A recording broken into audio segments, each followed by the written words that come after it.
Итгэлийн эгч Мари Луиза. Би Еврей номын 1-р бүлгийн 14-р ишлэлээс нэгэн асуулт тавих гэсэн юм. За та асуултаа асууж болно.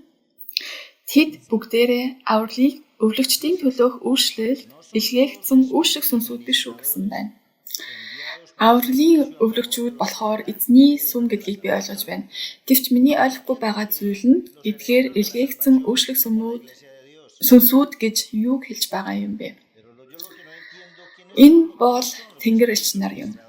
Тэнгэр элчүүд бол эдгээр илгээгдсэн үүшлэг сүнсүүд юм.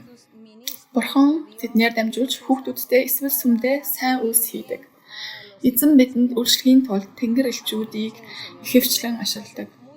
Аюултай нөхцөл байдал тохиолдоход эсвэл таны амь насанд аюул тулгарсан үед гинэт цагдаа ч юм уу хэн нэгэн танд тусалдаг.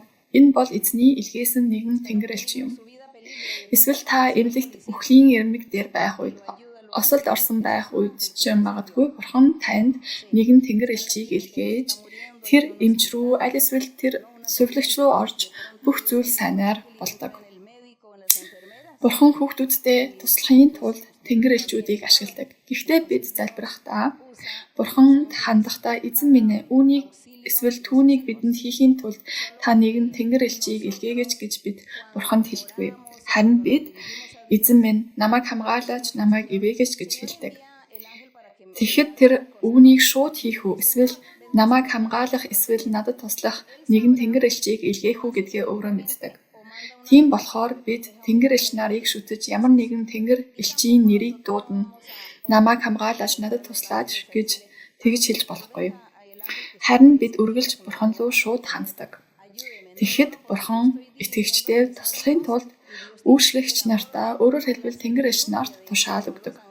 Тэнгэр элч нар янз бүрийн аргаар бидэнд тусалдаг. Тэд тухайн хүний дотор орох ч юм уу, тухайн нөхцөл байдлыг ашигладаг ч юм уу. Тэд хүмүүсийг удирдан тусламж хэрэгтэй үед бидэнд туслахын тулд тухайн хүний дотор ордог.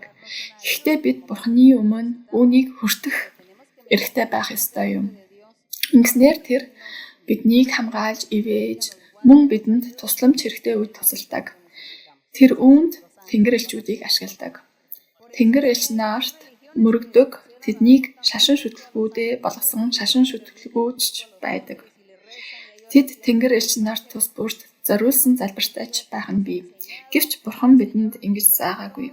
Эзэн хэлэхдээ бид үргэлж Есүс Христийн нэрээр бурхан эцэгт шууд хандан залбирах ёстой гэдэг. Өөр юунч биш.